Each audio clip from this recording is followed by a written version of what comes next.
how are you when it comes to your life planning? Are you set? Where are you in life? What if you and that significant other, life is going fine, and then one day, one of you happens to pass? Will the other be ready for all the pitfalls when it comes to finances and taking care of life? Well, we have Paula Harris, good friend of the radio program, who's been here before. She's been here. Bill has been here, her husband, Yes. WH Cornerstone Investments. And we're here to talk a little bit about Curveball Life Planning. Are you ready when life throws you that curveball? Are you ready to bounce back? Welcome back to the show. Thank you, Kevin. Thrilled to be here and happy to have Kathy here tonight, too. Let's talk a little bit about the concept of curveball planning, life planning. Yep.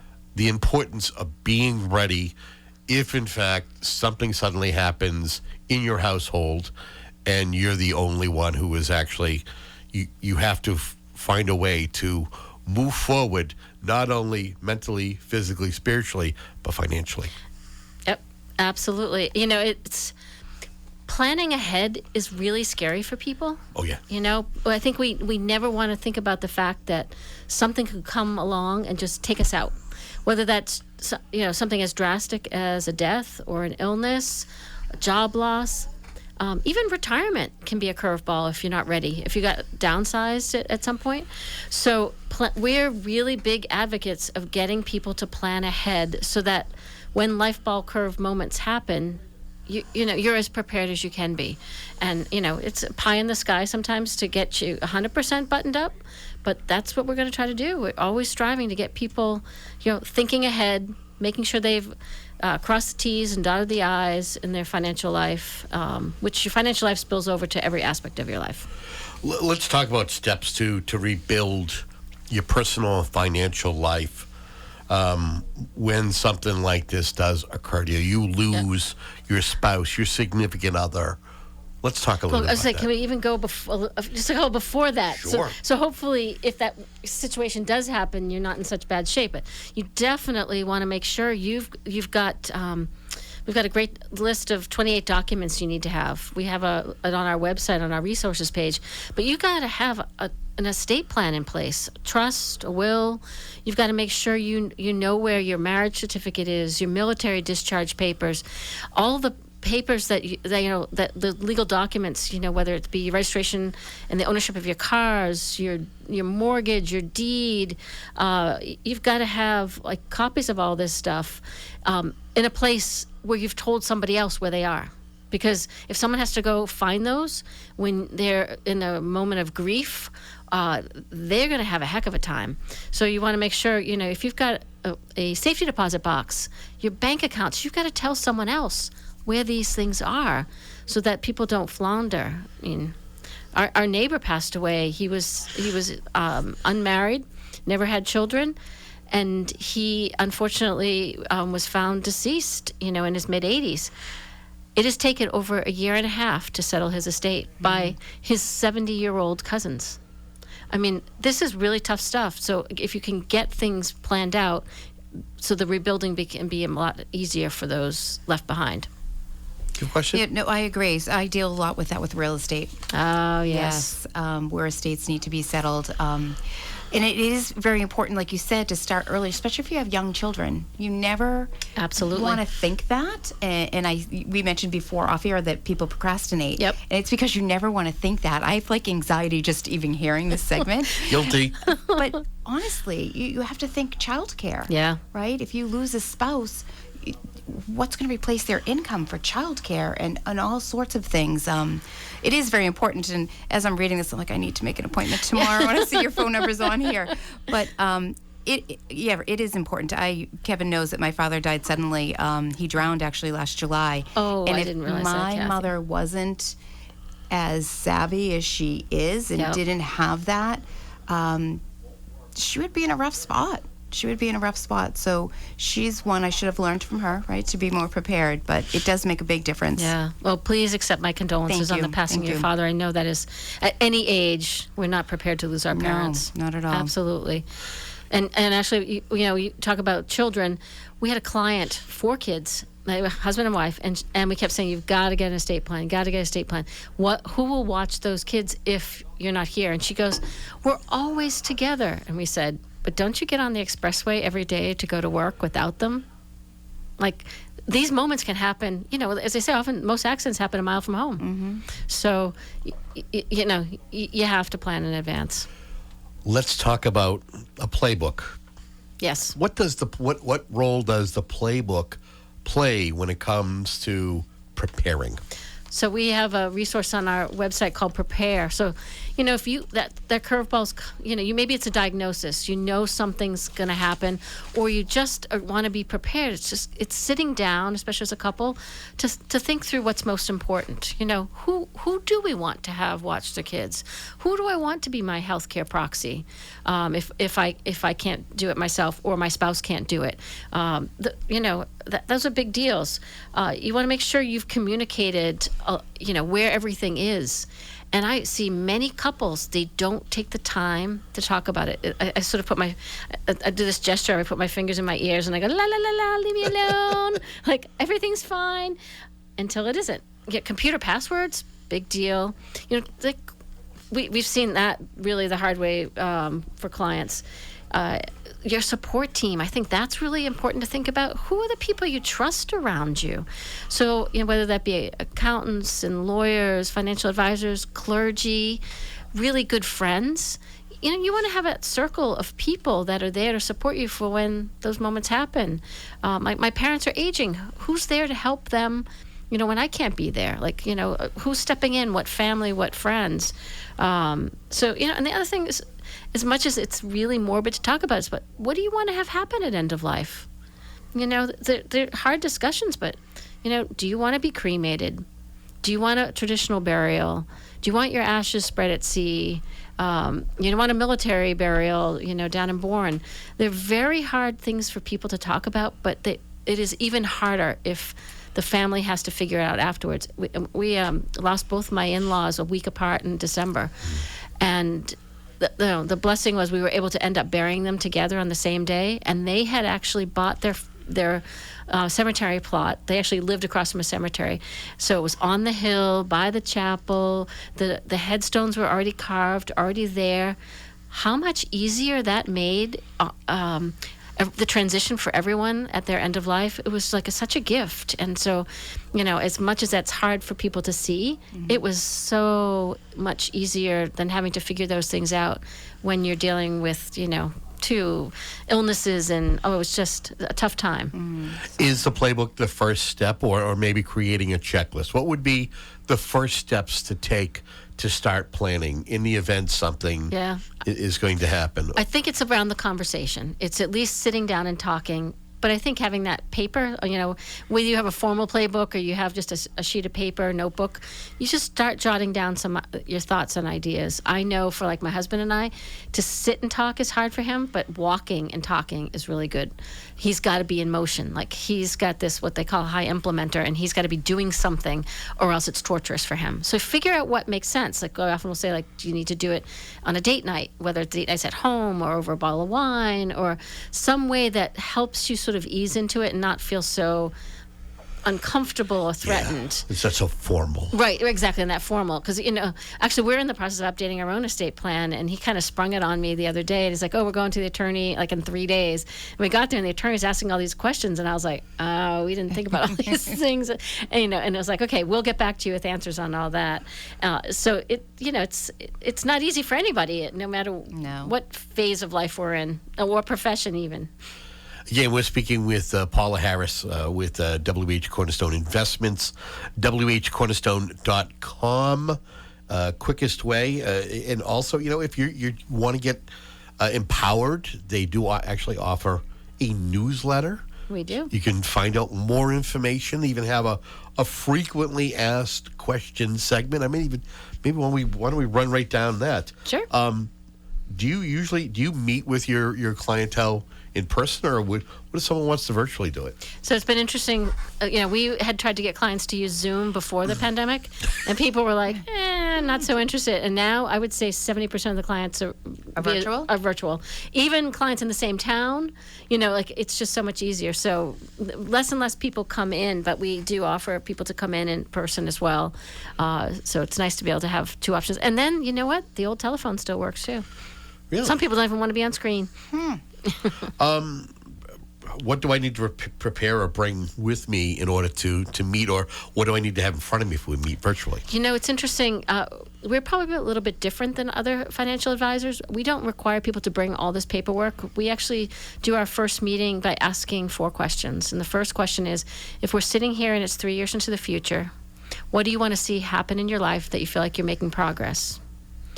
Then we ask, what's getting in the way of you moving forward? Those roadblocks, stumbling blocks, maybe the thing that keeps you awake at night, that sort of something that's niggling at you. What is going well? What do you want to keep reinforcing? And then what opportunities do you want to take advantage of? And through that conversation, we really can build a whole roadmap of what someone wants in their life. Because for us, finances is a tool. I often say it's like the spine of the body. You have to have a good, solid spine. But it's really, the richness in life is all about how you spend your time. So we talk a lot about return on life rather than necessarily return on investment. So we want people to use their money to have the best life possible. I mean, we obviously want to give them the best return on their investment as well, but the focus is really on helping people plan for their best life. What makes a successful financial planning relationship? So that's a great question, because we brought on a new hire about a year ago, and so much was in our heads of how we deal with things. Bill and I always talk about we're thoughtful, authentic, straight shooters, and I was like, wow, when you start to add other planners, how do you do this? So we wrote it down, and we sort of call our client engagement standards. But what's really important is you want to have people who communicate timely. As an advisor, you can't help someone if they don't get back to you. And if they don't get back to you in a timely fashion. So it's like, if you're trying to update something, or you've got to make a move in the market, we do to have discretion on our clients' accounts, so we can do that and make a move. But if we need to clear something, we need to hear from someone, or the advice is not timely. So we also need people to implement the advice you give timely. Years ago, we might give someone a stock recommendation, and then would come back and say, how did that go? And we never bought it. It's like, okay, it's really hard to guide you on something if you don't follow through. Or did you get that, did you go to the bank and retitle all your assets jointly? We didn't get around to it. So timeliness is big, communication, and doing what you said you're going to do. And it's the same for us. We need to be timely. We need to do what we say we're going to do. Say please and thank you, show up on time. So some of the basic things. And in this world, I think sometimes, we lose those kindnesses towards each other. Your question? I think follow through is so important, but this is so interesting to me because I can feel like I have anxiety talking about it, to be honest. I do. I'm always afraid I'm going to outlive my money. So that, like retirement, I'm getting older. I'm thinking most of my friends are older than I am, some in their 70s still working. Do I want to be working in my mid-70s? Probably. But I don't want to have to work in my mid-70s. Does that make sense? Yep. How do you plan if you're not sure? How do you know how much money you're going to need to retire? Is there a formula for that? Yeah, that's the $1 million question. Is that the $1 million question? Everyone says, what's my number? That's what keeps me up at night. What's my number? And it's interesting. Earlier this year, we did a financial plan for a couple in their 30s that want to be work optional by 45. Oh. And that was the first time we had aggressive. done that. And it was very interesting. So work optional was, it's just that I'm not on that really fast-paced, I'm still going to work, but if I want to take 9 months off, or if I want to go pivot and do different things. And it was fascinating. They were very, very disciplined, and they could do that. But there's a trend now to not this hard stop retiring, that we need to be around people, and just pulling ourselves out of the workforce and sitting at home watching TV all day, your brain rots. And we plan for 100. The insurance tables are now planning for people to live to 120. 120? Yep. But you think you hear these statistics on health. If you make it to certain ages, you're going to make it a long time. And the advances we have in curing people for so many things, you can argue whether that's good or bad. But it's one of the hardest parts is getting people to actually buy into the fact that you're going to live a long time. People are like, oh, after 76, I'm done, or don't let me go past 85. But the chances are that we are. Did they my say mother that? used to say, oh, yeah. Yeah, but we are, especially if we take care of ourselves, and you even see the people that you're like, oh my gosh, how are you still alive? You haven't taken care of yourself. So, to kind of circle back to the question is, it all depends on what you spend.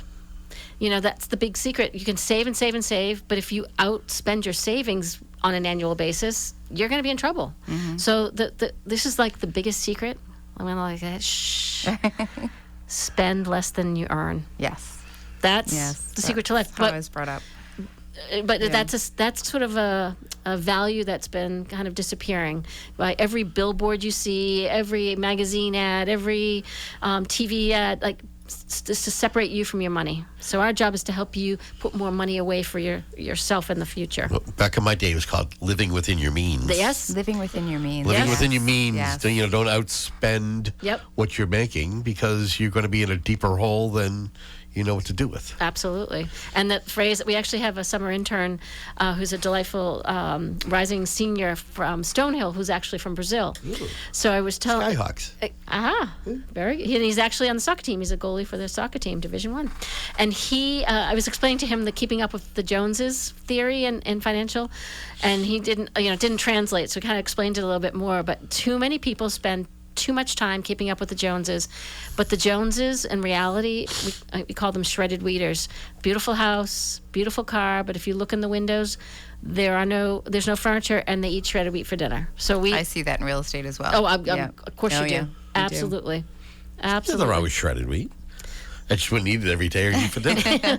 But if you're forced into I should call them the ramen noodle people, Ramen, yes. It's like, oh The my gosh. college days. Yeah. You don't want to live in the college days the No, rest of your life. Not when you're... So when talking to individuals about the Curveball Life Planning, and you're talking to different generations, what's some of the things that you hear? If you have a chance to kind of say that, if they're listening, whether there's somebody in 20 to 30, 30 to 40, 40 to 50, etc. Yep. Does it differ regardless of the life? I would say some things are always the same. It's very hard to tell a 20-year-old that they may die early. Like, that's not going to be catch them. But you may lose your job, and you may need that safety net, that 3 to 6 months of spending money in the bank. That's a big deal, because not everybody can move back home with mom and dad either. Like, or you might have your own family, and as you know, you get into your 30s, you've got to make mortgage payments. You've got to put food on the table, so you've got to have that safety net. As you start to have your family, it's like, do you have the proper insurances? If the curveball came, are you going to leave your family with the ability to, if there's a daycare need, like one spouse, the single spouse has to go to work. It's very expensive to have a child in daycare. Super Very expensive. And even before Super. School care and after school care is very expensive. So making sure properly have the right insurances, similar to, I'd say, into your 40s. Career changes or careers start to get harder. I think for a lot of people, when they get to their 50s, they say like, am I as employable? I hear some friends really talking about like, I'm not as employable. I'm feeling ageism. I think in some industries, I think the service industry, people are happy to hire a 70-year-old because they know they're going to show up to work. But, a computer programmer, maybe a 50-year-old, they want the 20-year-old instead. So then, if your 50s, again, all through this estate plans, you got to have in place your safety nets. And you just start to think about, do I want to think about long-term care? And, can I fund that myself, or do I need to co-fund it with an insurance policy? Situations, people living, someone I know recently, they're still working in their 70s. They own their own company, but their number 2 decided they didn't want to work so hard, somebody much younger. He quit. And guess what? Now the number 1 has a big health illness. He can't work right now, but he's got a staff to pay for, and there's no income coming in because he's the only one who can do the job. Right. It's like, oh my gosh. And like all the cracks are showing up right now. It's like, oh boy. So you just, you have to keep living like something could happen, but just get the plans in place. So we have a few more minutes left here with Paula Harris with WH Cornerstone Investment. WHcornerstone.com is the website. If you happen to be tuned in right now, hop on your smart device or your laptop and kind of follow along. Anything as we're wrapping up our segment that we haven't touched upon or anything that you want to leave as a lasting impression with the listeners in regards to thinking smart and planning ahead when it comes to that curveball life planning session. So I would definitely say, you want to talk to, if you're someone who's a senior, talk to your adult children, get them involved in the conversations, and Kathy, I'm assuming your mother's not necessarily a senior, but she needs to, hopefully she's involved you in the conversations as she's going forward. That's a really big deal. And if you're someone who's, a solo ager, who are your support people? We just did 2 articles on our blog posts on our website. Caregiving for someone you love, caregiving for someone you like. A situation where you're not maybe taking care of a neighbor or a friend. You've got to make sure you've got that support staff. Be involved. You're a senior. Be involved in your senior center so people know your name. That is so important. I'm glad you brought that up. Yep. And I deliver Meals on Wheels, and I see that when you said a solo ager. Yep. That's really important. Because There's a lot. average age of widowhood is 59. Very frightening. I know everyone's face here is like, "Wah!" But people don't realize that. That's a really it's a young age. And, we were talking beforehand of a couple people, a 40-year-old that just passed away, a 51-year-old that just passed away. So be prepared. And if you've got adult children, I don't think you want to burden your 10-year-olds and 16-year-olds. Right. Absolutely but not. But if they're 21, you got to loop them in. You don't have to tell them all, but you got to just tell them where documents are, where you might have a bank account, things like along those lines. Paula, thank you again for coming in. We'll definitely have to have you back in, maybe towards the fall, if there's any updates, anything that you and Bill are working on. I'm a big fan. Thank you. You got it. Thank you, Kevin and Kathy. Thanks for sharing your stories, Thank too. you, Paula. Really appreciate it. So important. This information is so important. You can't be prepared enough. You really can't.